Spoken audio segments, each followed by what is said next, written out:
Hi, welcome to this Tuesday training on the 4 ways to survive doing your first Facebook Live. I'm Dr. Megan Fisk. Thank you so much for being here and being part of the Soulpreneur speaking community.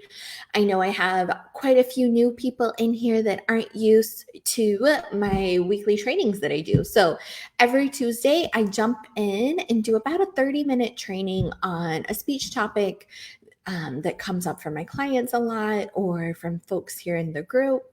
And then on Thursdays, I do a little bit deeper dive into the energetic side of speaking through Throat Chakra Thursday. So, Throat Chakra Thursday is super fun. It's the soul part of my framework.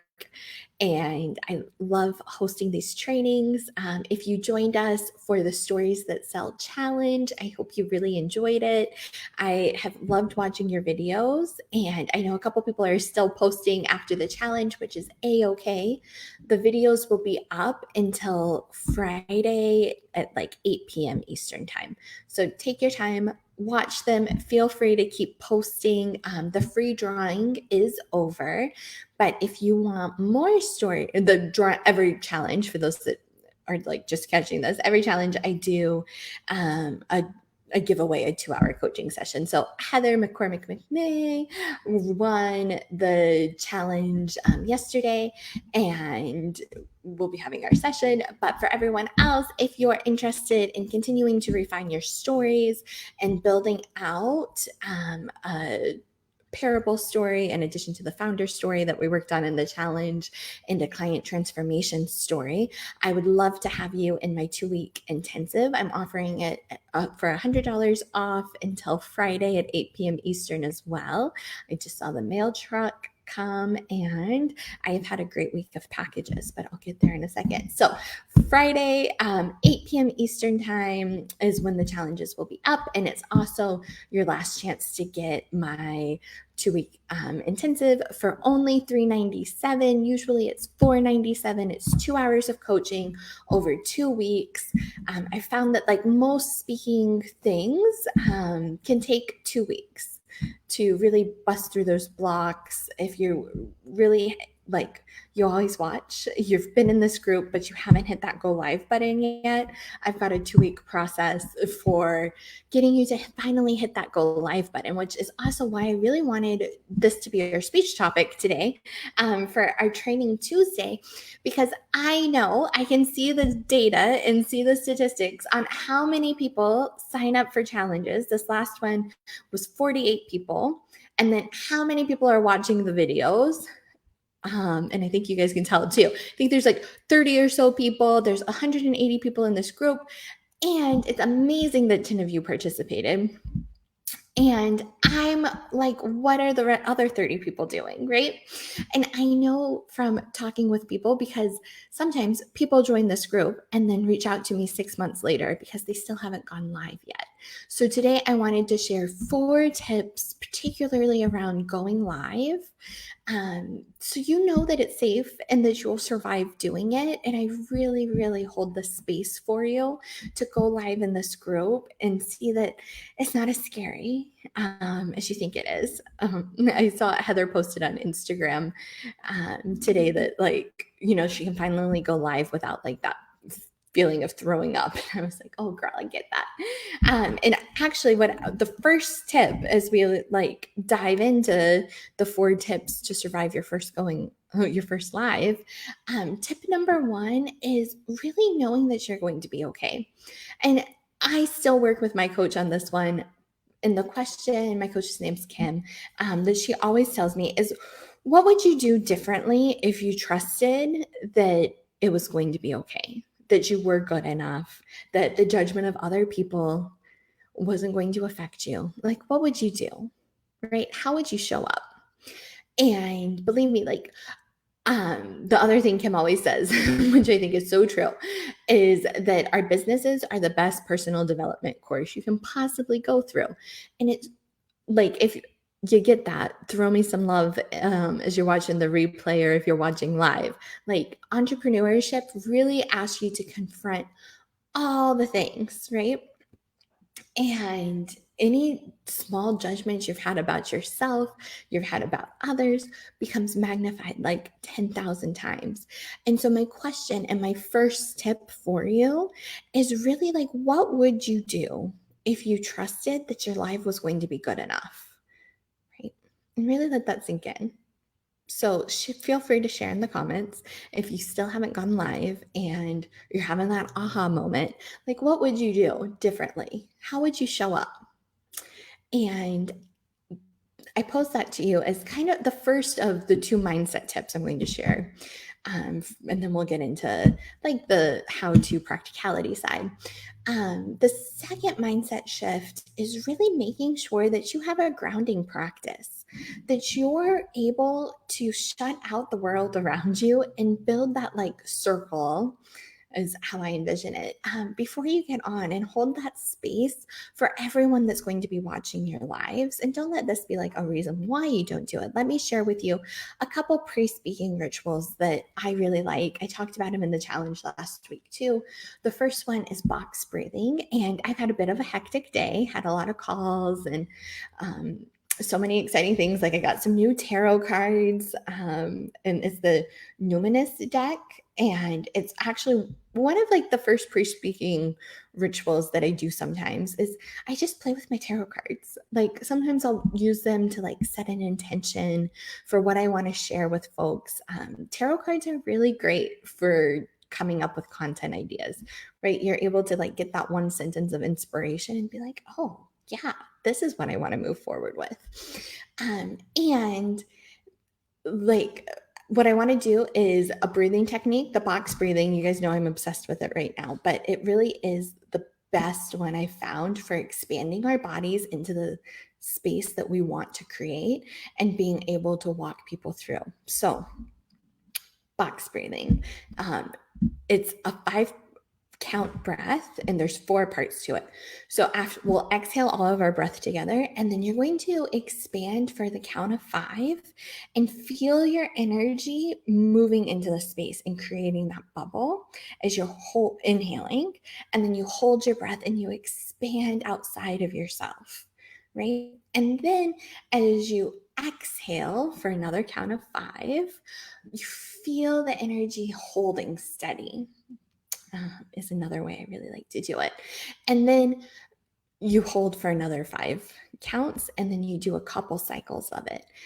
So let's do it together. And I really recommend doing this before you hit that go live button. If going live is going to be really scary for you and you're like, I can't just like breathe a couple times and then hit the go live button, really set yourself up for success and practice this a couple times before that pressure's on to actually hit the button.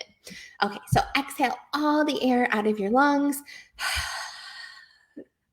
And then inhale for the count of 5. 1, 3. And now hold for the count of 5 and feel the space extending from your heart space. And now exhale for 5. And then hold for 5 more. 2, 3, 4, 5. And so you do a couple cycles of that. And after just one time, I already feel so much more centered and so much like, okay, we're going live. I'm just going to chit chat away with you beautiful ladies today, right? So really setting yourself up for success by having that pre-speaking ritual is tip number 2, not to leave you hanging. And because I'm so excited about my new tarot deck, like look, they've got like this gold, and what's so cool about the numerous tarot deck, here, I'll show you guys the book,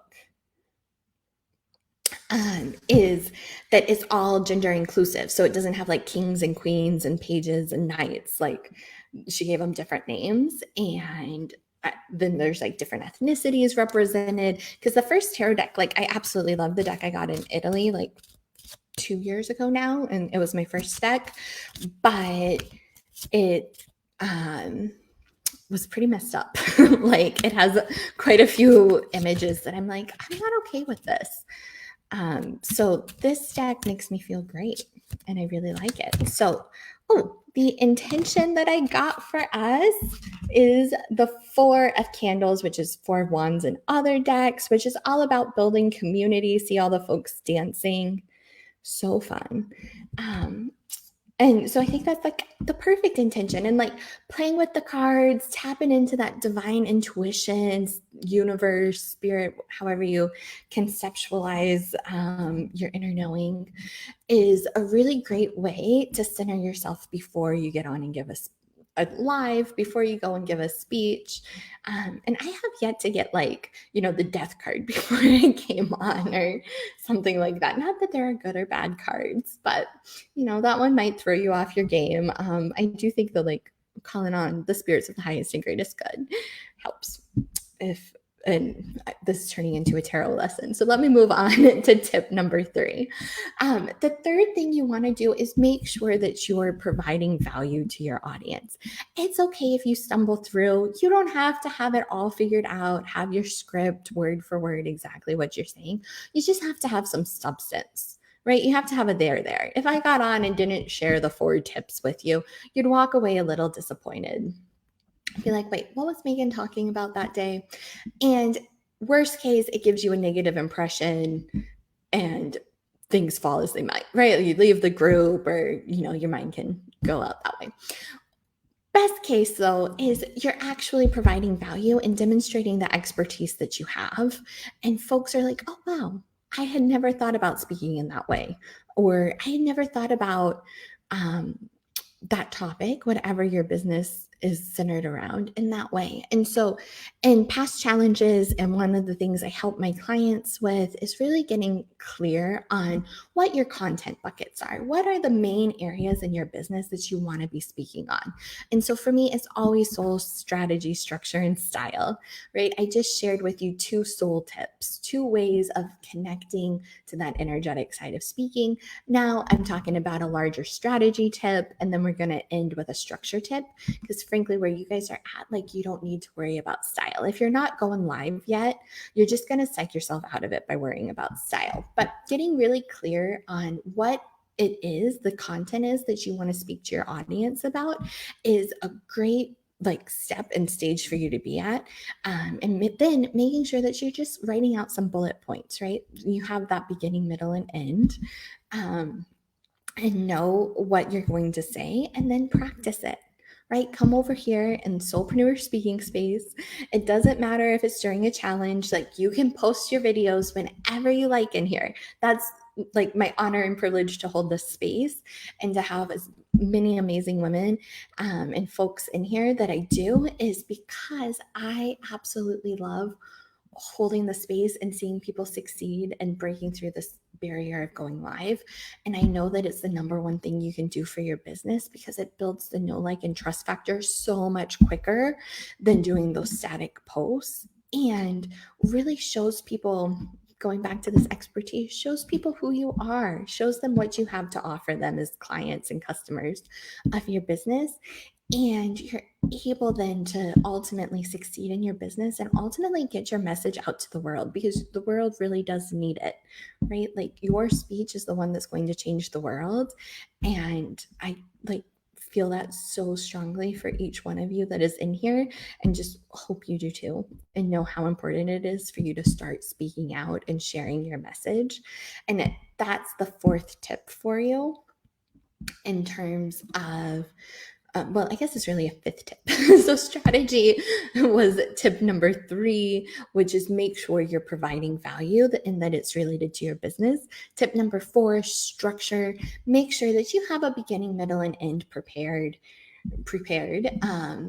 I really like using the CAR framework. I've talked about it a couple times. You share a challenge, your ideal clients having one action they can take, and then a result. And it's super helpful. Sometimes I know these formulas are like, oh, that was the missing piece for why I wasn't going live. And so then this 5th tip that's kind of coming to me on the spot, so you get a bonus tip, is always think about your audience and your larger purpose, because your speech is not about you. It's about your audience, right? Like, you don't need to feel the pressure, right? Like whenever I start feeling the pressure, I ask myself, what would I do if I trusted that first tip? And then I think about, okay, who is it that's out there that isn't speaking, right? Those of you watching this video, you're not going live yet. What do they need to hear to know that they can do it too? And by focusing more on the audience and less on myself, I'm able to more fully show up, and I feel called to that larger purpose that makes me say to my fear, hey, like, I know this is a little scary, but we've got to show up and do it anyways because we're living our purpose. We're doing the thing, right? So let me know when you watch the replay or watch this later on if you have any questions, where you're getting stuck, what other things you'd like to know about. And if you're still like, okay, Megan, I've heard all of this, because believe me, none of this is new under the sun. And it's why I love being a speech coach so much, is at the end of the day, we all need help, right? I was telling you all about my business coach earlier. Doing new things, sometimes we do need someone else. And so if you've read all of the books, if you've listened to all of my stuff and you're still stuck and struggling to hit that go live button, let me hold you a little closer and set up a 2-week intensive with me. I call it the Starter Kit Intensive, but just schedule a call and we'll chat through the details. I'll drop the link in the comments, and I'm proud to give it to you $100 off, and offer that until the end of the week at 8 p.m. So I know the Stories That Sell challenge and that intensive, it's the same concept. This one is just really for those of you who aren't going live yet and are struggling and what is it? It'll give us that one-on-one time to look through some of those limiting beliefs that might be holding you back. Is it perfectionism? Is it judgment? And then we'll set up a super private, just the two of us, Facebook group so you can practice, and we'll ease into it, a couple little speeches at a time. So I hope this has been helpful. It's really my privilege and honor to share it with you. I'll be back on Thursday for Throat Chakra Thursday. It'll probably be a little later than normal. And I hope you all have beautiful, beautiful weeks ahead. And I'll talk to you soon.